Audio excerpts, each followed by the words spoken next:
여러분 안녕하세요. 스타트업 TV입니다. 지난번에는 저희가 소상공인 더드림 패키지 10조 원 지원에 대해서 알아봤었죠. 이번에는 여러분들하고 정부 자금은 아니고요. 정부에서 그 폐업을 할 때 지원해주는 그런 내용이 나와서 여러분들에게 좀 알려드리고자 합니다.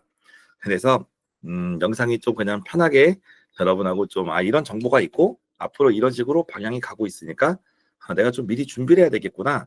뭐 이런 정도로 좀 확인해 주시면 될 것 같아요. 그래서 한번 같이 한번 보도록 할게요. 폐업한 기업들을 지원하는 제도가 나왔는데요. 대표적인 지원을 여러분들에게 얘기해 드리면 폐업 지원 대환 대출을 개선하겠다고 합니다.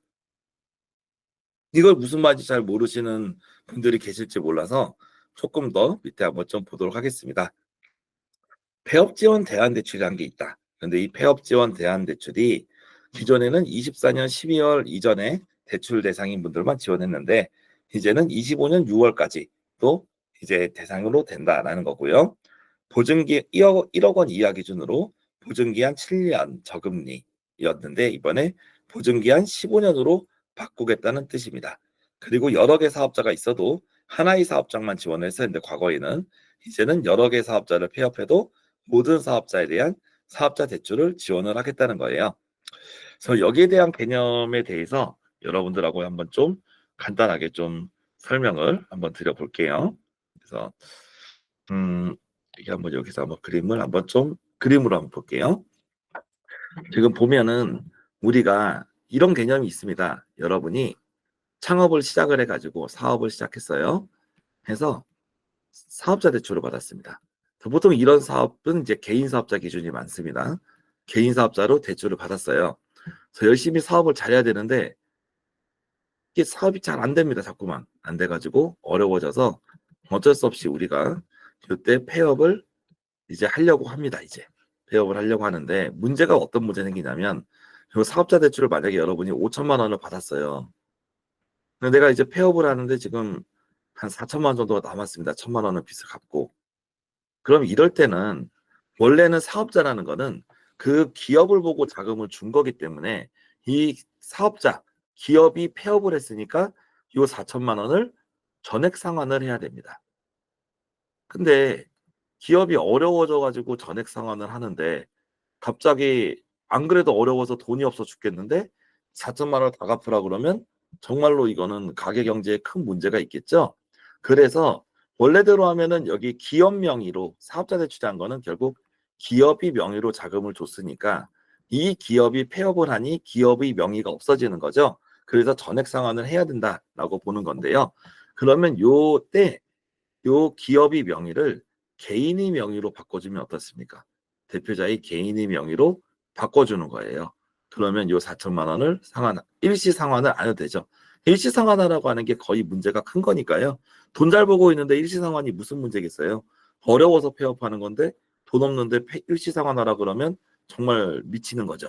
그래서 요거를 이렇게 우리가 바꿔주는 거, 기업 명의를 개인 명의로 바꿔주는 걸 일반적으로 우리가 전환대출이라고 표현을 쓰는 거죠.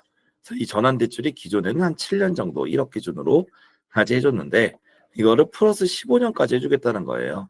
즉 한 달에 만약에 여러분이 100만 원씩 내세요라고 하는 상황이라면 15년으로 바뀌었으니까 한 달에 50만 원만 정도 내도 된다는 거죠. 한 달에 50만 원 내시는 분들은 한 달에 25만 원만 내도 된다는 겁니다. 즉 결과적으로는 폐업한 기업들이 부담을 줄여주고 현실적으로 대출을 갚을 수 있도록 지원하겠다. 그런 방향으로 가겠다는 겁니다. 그래서 나중에 실제로 이 문제 때문에 폐업을 하고 싶어도 폐업을 못하는 분들이 많았죠. 왜 그러냐면 일시 다 갚아야 된다고 하니까. 그런데 이제 폐업 지원 대환 대출을 받게 되면 죄송합니다. 전환 대출이 아니라 대환 대출이요. 폐업 지원 대환 대출을 받게 되면 이런 명의가 바뀌면서 여러분들이 폐업을 해도 실은 이 대출 부담이 매우 낮아지는 겁니다. 지금 이 부분을 좀 설명을 다시 한번 드리면서 여러분들이 보통 이금융권 대출, 뭐 캐피탈 대출 쪽을 받으면 느낌이 어떠세요? 보통 일반적인 캐피탈 대출 같은 경우가 자동차 대출 같은 것도 많고 또 카드론 같은 이런 대출도 많잖아요. 이런 일반적인 이금융권, 카드론이나 캐피탈 쪽 이런 대출을 받으면 카드론이나 이런 캐피탈 쪽 대출을 받으면 기본적으로 보통 이렇게 테이블이 나오면서 36개월 동안 원리금을 균등 상환하게 되죠. 그래서 여러분이 만약에 한 3천만 원을 빌렸다. 한 3천만 원을 빌렸다.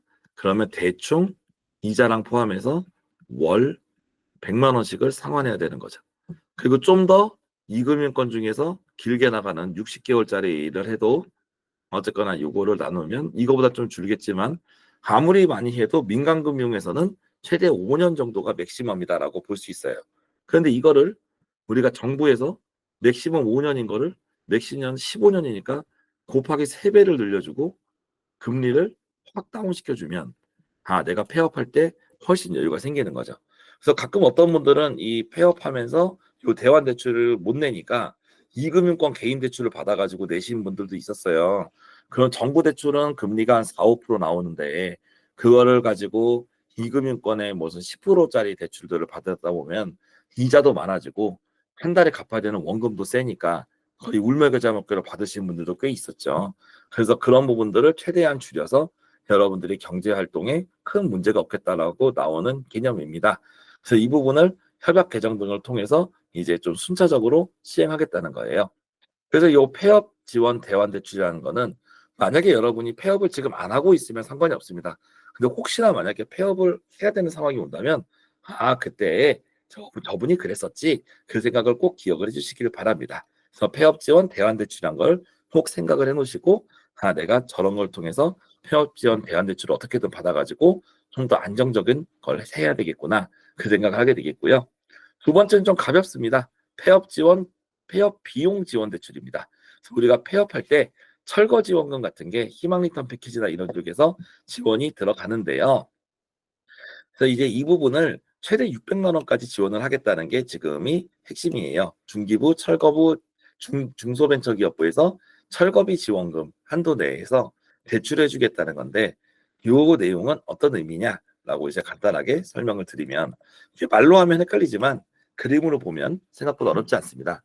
예를 들면 여러분이 실제로 어떤 가게가 있었는데 이 가게를 폐업을 해야 됩니다. 그럼 폐업을 할 때 가장 먼저 기억나는 것은 원상복구를 해야 된다는 점이에요. 그래서 원상복구에 위해서 우리가 필요한 게 이런 철거비 같은 거죠. 철거비와 복원비 이렇게 자금이 소요가 됩니다. 그래서 중기부에서는 이 철거비와 복원비를 지원하기 위한 자금을 지원을 하는데요. 이 자금이 우리가 철거랑 복원을 하게 되면 보통 어떻게 돼요? 성금, 잔금 보통 이렇게 나오죠. 그래서 철거 시작할 때 50%, 그리고 철거가 완료되었을 때 잔금 50%. 보통 약간 이런 식으로 주는데 중기부는 이 내용을 다 확인하고 나서 그 이후에 사후정산하는 시스템이에요. 그래서 중기부에서 주는 자금은 대출이 아니라 지원금이거든요.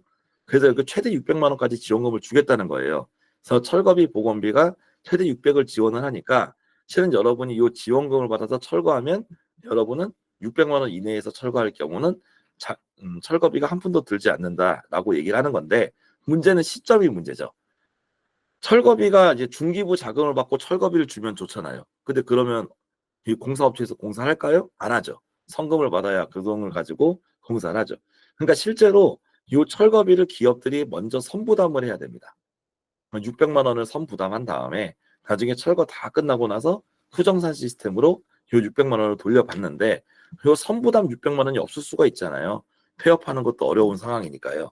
그래서 이제 요 철거비, 폐업 비용 지원 대출은 처음에 철거할 때 600만 원까지는 이제 우리가 서민금융진흥원에서 대출을 해주고 나중에 철거 지원금을 정부에서 받으면 자동으로 상환하는 쪽으로 간다 이런 얘기입니다. 그래서 철거비가 없는 경우에는 먼저 철거비 대출을 받고 그 다음에 분기부 철거비 지원을 받아라. 그러면 그 안에 이자만 조금만 부담하시면 될 거다. 그런 느낌으로 말씀드릴 수가 있습니다. 작지만 소소한 그런 지원이다라고 볼 수가 있겠고요. 세 번째, 폐업자의 개인사업자 대출 일시상환 유예 명문화 추진. 그래서 아까도 말씀드렸지만 폐업자가 개인사업자로 대출을 받았을 경우 아까처럼 사업자 명의가 없어지잖아요. 그러니까 일시상환해야 된다 이렇게 나오기 때문에 폐업을 못하고 어쩔 수 없이 그냥 사업자를 유지하는 경우도 생각보다 많다라고 보는 거거든요. 그래서 기본적으로 사업자 대출을 받은 기업은 나중에 원칙상 폐업 사실을 알면 일시 상환을 해야 되는 그런 상황인데 돈도 없는데 일시 상환하는 거 힘들지 않냐라는 거예요. 그래서 은행권은 원래는 폐업을 해야 되는데 그냥 만기 시점에 상환을 할 수 있도록 바꿔주자. 이렇게 지침을 바꿔주자는 얘기입니다. 그러니까 즉 어떤 의미냐면 이렇게 우리가 상황을 생각해 볼 수 있습니다. 시점이 문제입니다. 여러분들이 만약에 지금 우리가 예를 들면 26년이라고 할게 그냥 26년에 여러분이 사업자 대출을 받았습니다. 사업자 대출을 받고 27년도에 바로 폐업을 하기로 했어요. 근데 26년에 이 대출을 받았을 때 조건이 2030년에 일시 상환, 2030년에 여러분이 상환하는 조건으로 대출을 받은 거예요. 이 시점에. 이 조건으로. 근데 나는 2030년에 갚으면 되는데 27년에 폐업했다 이겁니다. 그러니까 원래대로 하면 사업자 명의가 이때 없어지니까 이때 일시 상환을 해야 되는데 그러지 말고 그냥 대출 스케줄 표대로 2030년까지 갚을 수 있도록 유예합시다라는 게 요 세 번째입니다. 이런 경우가 있고요. 반대로 이렇게 해서 그냥 대출을 그대로 끌고 가서 만기 때 없애는 게 이런 유예 제도고 아니면 요때 중간에 우리가 이제 대환을 하는 거죠. 아까처럼 명의를 바꿔가지고 최대 15년까지 이렇게 바꿔서 새로운 대출을 이거는 이제 어떤 개념이냐면 이거는 기존 대출을 그냥 유지하는 거예요. 유예죠. 그래서 새롭게 무슨 뭐 대출 계좌나 이런 게 생기지 않습니다. 근데 이거는 새롭게 다시 재계약을 하는 거예요. 새로운 대출 계약을 맺는 거죠. 이 대환 대출은. 그래서 이때부터 15년이란 뜻입니다. 그래서 여러분들 입장에서 내가 만기가 남았고 만기 내까지 대출을 상환할 수 있어라고 한다면 그러면 대출을 그냥 유예하자 이런 내용이고 그렇지 않다면 아까 맨 처음에 첫 번째 대출을 관점으로 대환 대출을 통해서 대출 기간을 아예 길게 연장해 버리자. 그런 느낌으로 볼 수 있습니다. 그래서 폐업해서 힘든 기업들을 위한 자금 지원 프로그램이 존재하니까요. 여러분들이 힘들고 어려워도 폐업하는 상황에서도 꼭 알아두셔야 되는 게 폐업을 위한 대출 지원이 있다. 그리고 일시 상환을 유예할 수 있는 방법이 생겼다. 철거비 같은 경우도 중기부 자금을 받을 때까지 또 지원을 해준다. 이 부분에 대한 방향이 지금 이루어지고 조만간 이루어진다는 점을 꼭 참고해 두시면 좋겠습니다. 제일 좋은 거는 폐업 안 하고 여러분이 사업이 성공하는 거겠죠. 근데 내가 성공을 해서 달리더라도 마음속에 보통 불안하잖아요. 이거 망하면 어떡하냐 그런 생각인데 망했을 때는 이렇게 한다고 할 수 있다 생각하면 조금 마음이 편해지시지 않을까라고 생각이 됩니다. 그래서 여러분 사업 열심히 하시고 이런 지식도 같이 알아두셨으면 좋겠습니다. 저는 다음에 또 다른 또 여러분의 정보를 가지고 찾아뵙도록 하겠습니다. 감사합니다.